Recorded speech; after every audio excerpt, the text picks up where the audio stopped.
Hello, and welcome to Black Marriage Therapy, BMT for short. Here we become students of marriage in order to create healthy, long lasting relationships. I'm your host, Kristen Smith, and in today's episode, we discuss toxic relationships.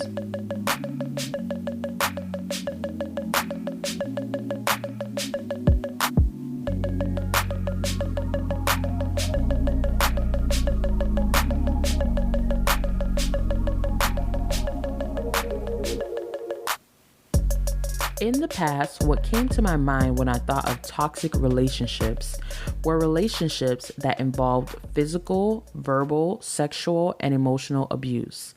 Over time and from personal experiences, what I have learned is that toxic comes in many different forms, shapes, and sizes. The forms of abuse I mentioned before are most certainly examples of toxic relationships, but oftentimes we may unknowingly ignore other traits that may present as normal but are in fact toxic. Think of a person who wants to spend every waking moment with you, or someone who is charmingly jealous, or someone who confesses their dying love for you on the second date. Although these behaviors are seemingly harmless, these are some of the common, unexpected signs of a budding toxic relationship.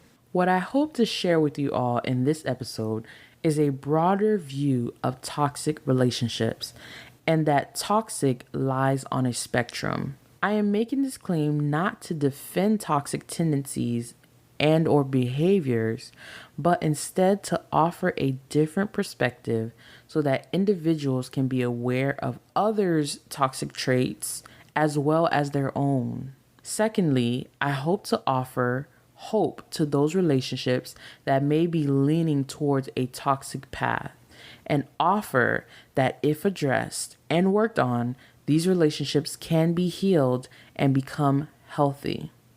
In this episode, we will discuss what a toxic relationship is, power and control, toxic tendencies / trauma, and what to do if your marriage / relationship is toxic. For this episode, I was inspired by a few books that I've been reading that were just good stories. So I read Viola Davis' memoir called Finding Me, Trevor Noah's book Born a Crime, which is old, and I just read it. And I am just starting to read Will Smith's memoir as well. Now, in every one of these books, all of them have a running theme of abuse and toxic relationships. And reading these people's story really inspired me to talk about toxic relationships because they are very, very common in our society. And I think it's important as people seeking relationships and even in marriage, because there are toxic marriages, to know more about toxic relationships, to learn about it, to be aware of traits and tendencies and things like that. So that is what inspired me to do this episode. So first things first, what is a toxic relationship? According to psychalive.org, which is a psychology website, a toxic relationship is often characterized by repeated, mutually destructive modes of relating between a couple. These patterns can involve jealousy, possessiveness, dominance, manipulation, desperation, selfishness, or rejection. So that I think that's a great definition of a toxic relationship, but I would sum up that whole definition in two words: power and control. Now, a healthy relationship is based on a mutual respect between the two partners, right? Neither of them should exert too much power over the other, and both of them should have a say when making decisions. In healthy relationships, there are clear boundaries. Each person is individual, and has a say in what goes on in the relationship. In toxic relationships and unhealthy relationships, there is an imbalance in this, right? Boundaries are blurred. One person has more power than the other or more control than the other. Now, when somebody has power, they are able to make something happen. And those who have power tend to have control. Now, power and control is often discussed when addressing abusive relationships. There's actually something called the Duluth model, and it is a circle of power and control. And this is how they detect if you're in an abusive relationship. And there's a whole different list of things that would signify, okay, that person has power and control. And the reason why I wanted to bring this language specifically into this conversation about toxic relationships is because oftentimes before those relationships turn abusive, they display minor traits of power and control. For example, let's think of one of the examples we used above of the person who wants to spend every waking moment with you. Like, you are the air that they breathe. Like, I know a whole bunch of R&B songs make that seem so cute, but in reality, that can be a toxic trait. Let's think about that for a second. If you are spending every waking moment with the person, then whichever person is asking of the other is really exerting control over them. And I know it seems really silly, but think about it. That means that person has control over their schedule, like anything else that they may want to do. If they want to spend time with other people, maybe their family, their friends, or anything like that, that person is like, no, spend that time with me. Now, it seems innocent enough, but what happens when you do decide to put your foot down and say, no, I would rather go spend time with my friends or my family or by myself?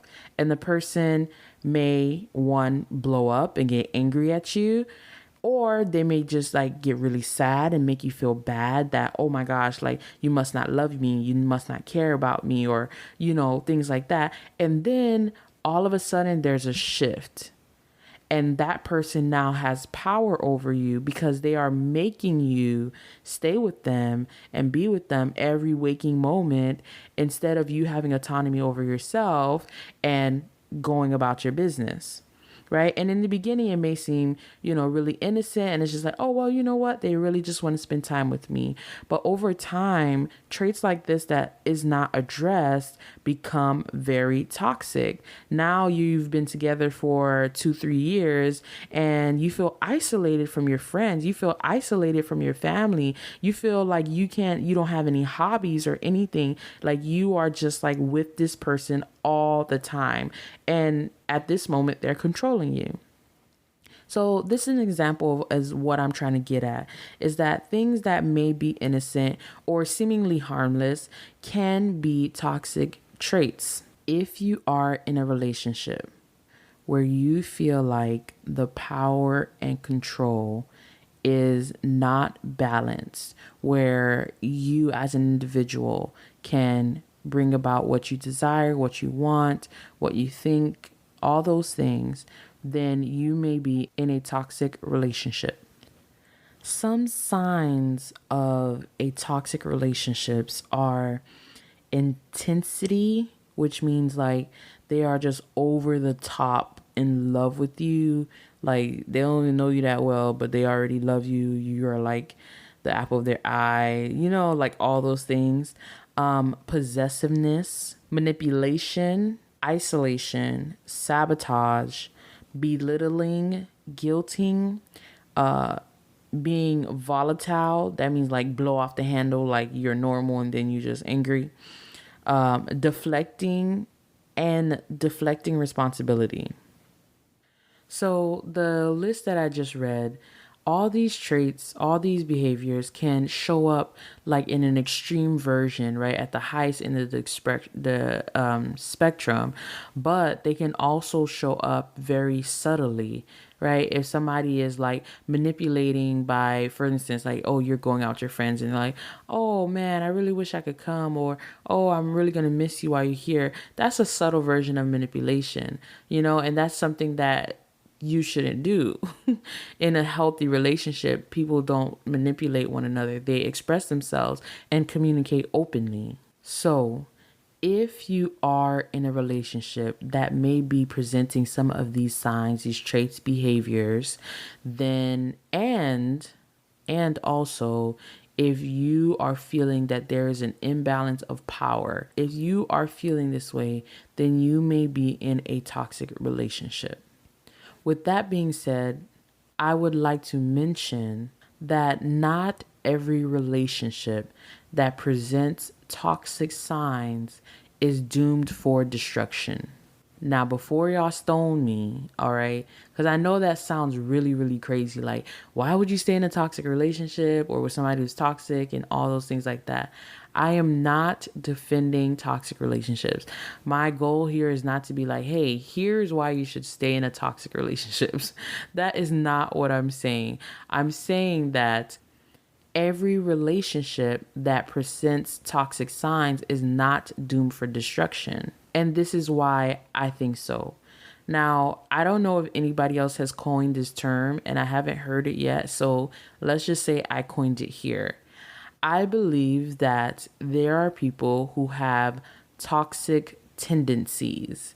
And I say toxic tendencies because unknowingly they may have unhealthy behaviors that is creating a toxic environment for the relationship, right? And in many cases, if an individual becomes aware and is willing to work on those negative, toxic behaviors, then they can have healthy relationships. Listen, a lot of us come from jacked up backgrounds, jacked up homes, jacked up situations, even jacked up past relationships. And those breed things in us that aren't healthy. All of us in some way, shape, or form have some form of toxicity, right? So if we were all thrown away for our toxic tendencies, then we would all be alone. Okay, so on the extreme side, which is like abuse and all those things, like, of course, you don't want to stay in those relationships. But on the other end of the spectrum, where people are showing more toxic tendencies and they may not know, then there is hope for that relationship. Now, here is the key. Here's the difference, I think, where it turns. Now, if people become aware of their toxic tendencies and they choose not to correct it, instead they just lean into that mug. They like, bruh, I like it. It gives me power. It gives me control. Then I'm going to use it and abuse it. If you become aware of your toxic tendencies and you do not correct it, it will spoil the relationship. And now you are leaning towards more abusive behavior because you are knowingly using and exerting your power and control to have the relationship in your favor. That is abuse. Now, toxic tendencies can stem from a variety of places. In the 3 books that I was reading, and I'm not going to spoil it because I highly recommend that you guys read this book. Now, if I had to choose a favorite, I'll say Viola Davis, because who does not want to listen to Viola Davis read? Bruh, I'm telling you guys. Oh, that's if you listen to audiobooks, but it was really good. Anyways, back to my point.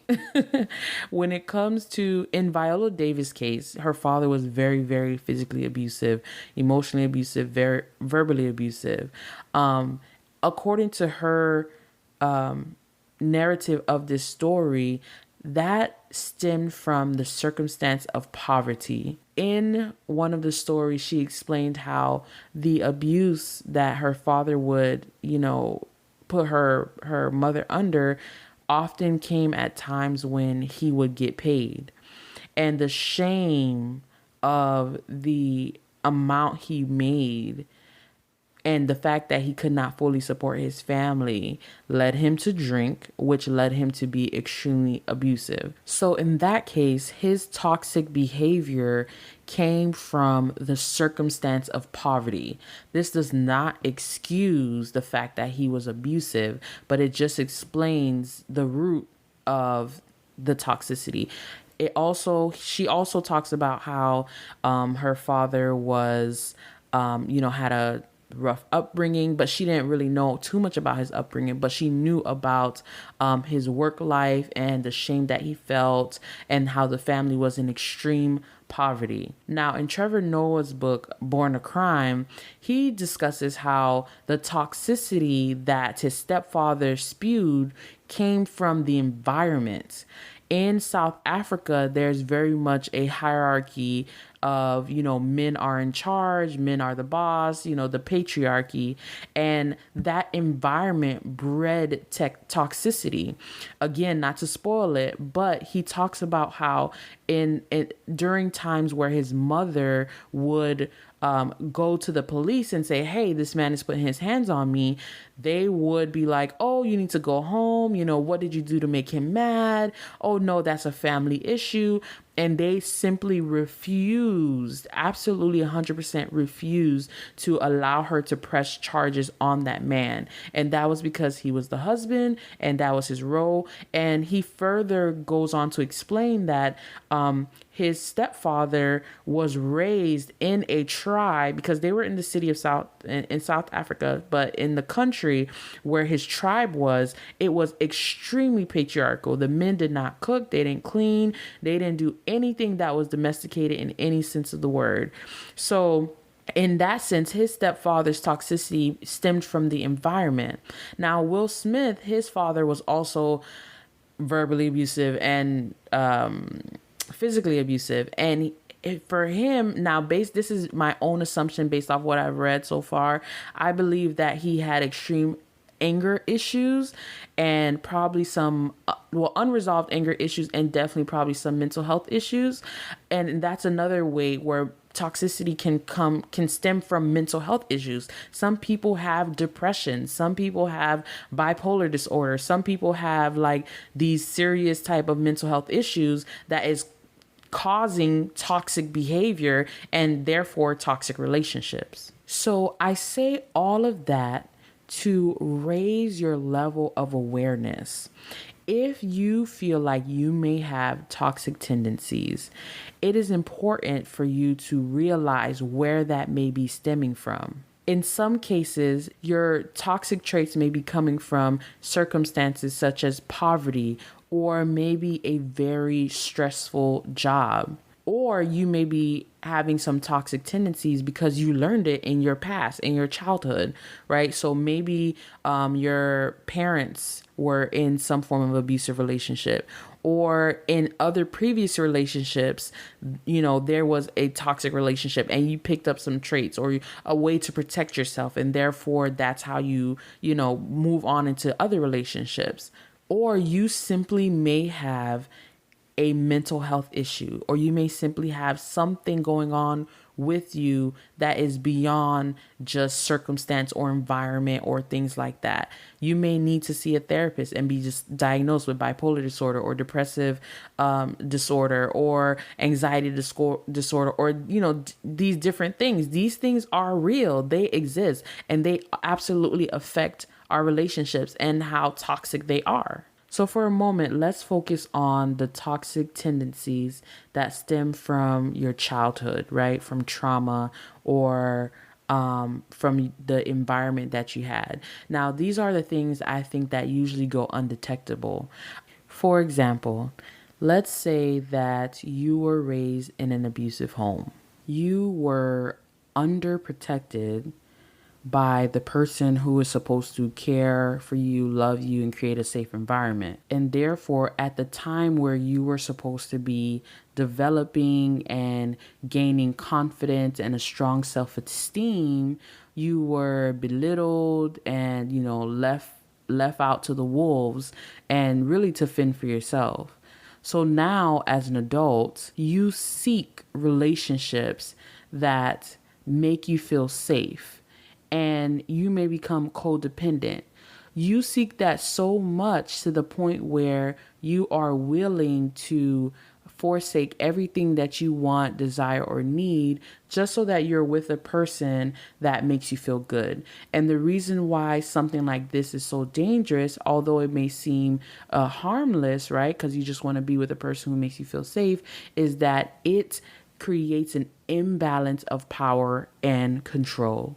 You allow that person to have power over you or control over you because you have no thoughts, you have no opinions, you have no ideas, because you want to feel safe or you want to feel loved or you want them to, esteem you.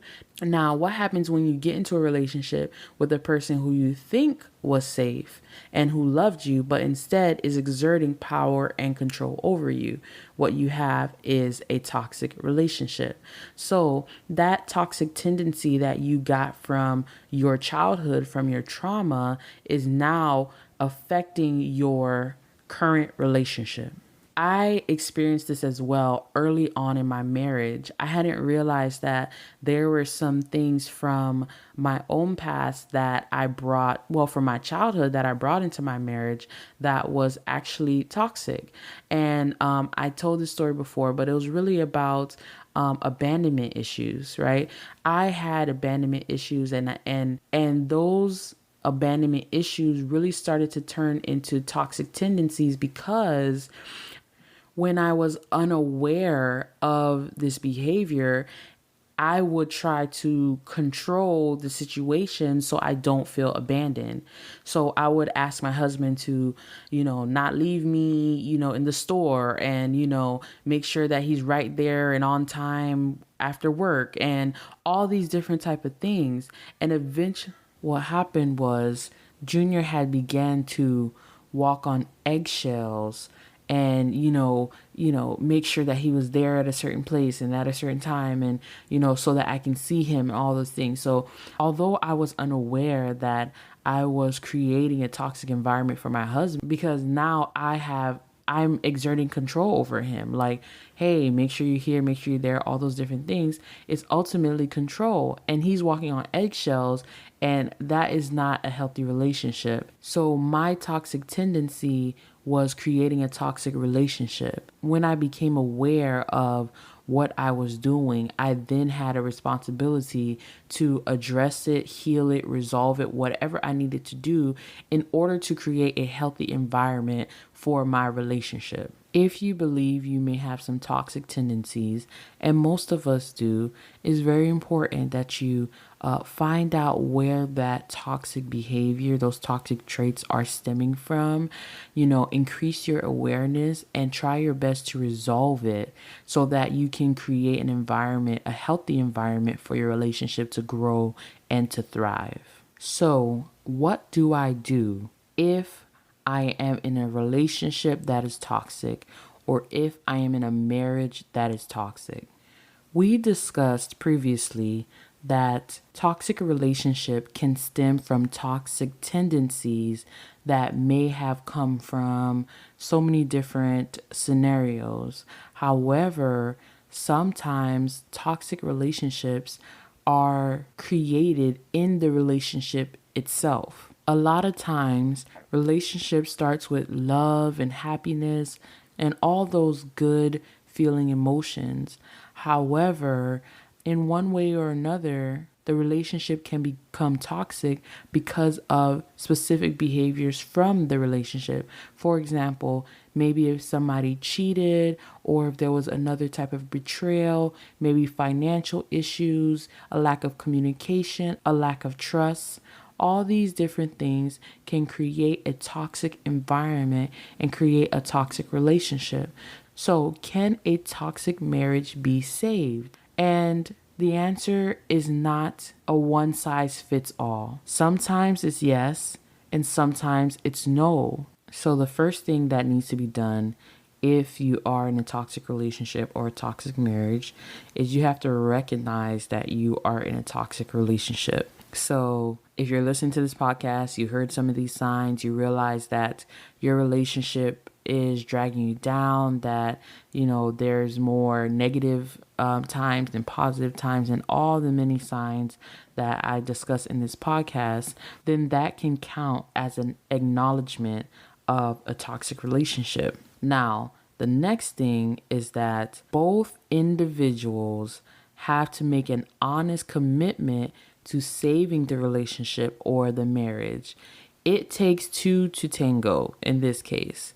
If both individuals are not making concerted effort to create a healthy relationship, then the relationship is not going to work. Here are some quick tips to help you address your toxic relationship once both partners have decided that, okay, we want to fix this. The first thing is to use your voice, right?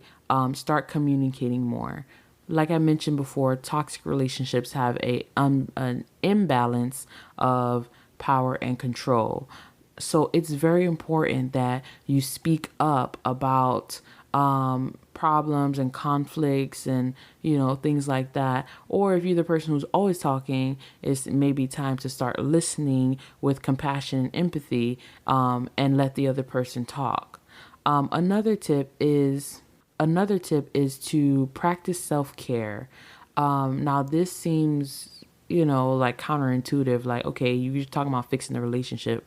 Why is practicing self-care important? Sometimes we neglect ourselves to serve the relationship, which ends up actually being a detriment to the relationship. It's important that we spend time with ourselves, learning ourselves, and doing things that we enjoy, such as hobbies, so that we can create some sense of self-esteem, confidence, have some form of individuality, strength, and if we're not doing that and we're just codependent in the relationship, then again, everything is about the relationship. Every aspect is about the partner. And again, that's unhealthy.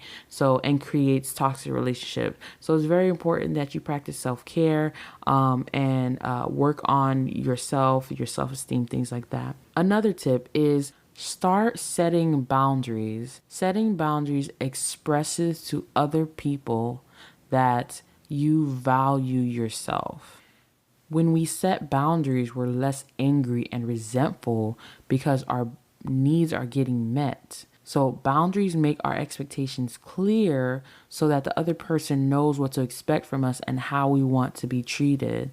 These are like one of the foundations of healthy relationships. Lastly, of course, this is Black marriage therapy, is seek help. Get help. That can mean a mentor marriage, like maybe there's a couple that that they have a really healthy relationship and they may be able to help you guys work some things out. Or you can obviously seek a therapist. You can seek help from your church. They even have like community groups and like different resources where you can get help for your relationship, for your marriage, and how to build it and become more healthy. Before we end, I want to make a clear distinction between abuse and toxicity. Oftentimes, toxicity leads to abuse, but they are not exactly the same thing. Oftentimes, in toxic relationships, the behaviors or the traits or the tendencies may be unknowingly happening. But in abusive relationships, usually there's an intentional effort to have power and control over a person. In this case, you are in a unhealthy relationship, one, but you are also in danger. If you are in an abusive relationship, I cannot stress it enough for you to leave. I know that you may have heard that so many times, but I just wanted to say it one more time, just in case this is the time. The statistics shows that it takes at least 7 times before people who are being abused leave their relationships. But I cannot leave this conversation on toxic relationships without urging those who may be in abusive relationships to seek help as soon as possible. If you believe that you may be in an abusive relationship, you can call 800-799-SAFE or visit thehotline.org. To end this episode, I would like to share a quote with you all by Farah Ayad. Healthy people don't stay in unhealthy romantic relationships. Healthy people don't ignore red flags when they're falling for someone. They acknowledge the flags like there's no tomorrow. Healthy people don't let go of their boundaries because they make the person they are interested in uncomfortable. They stick to them. Healthy people aren't passive aggressive with their partners. They communicate effectively and affectionately. Healthy people don't change their identity because their partner doesn't like it. They stay true to who they are. Healthy people don't tolerate abuse from their partner because they love them. They leave them instead. A healthy relationship doesn't drag you down. It inspires you to be better. Thank you all for tuning into this episode of Black Marriage Therapy. Remember, all books, studies, or websites mentioned will be in the show notes. If you haven't yet, followed us on Instagram and Facebook at Black Marriage Therapy. Thanks again for listening. See you again soon.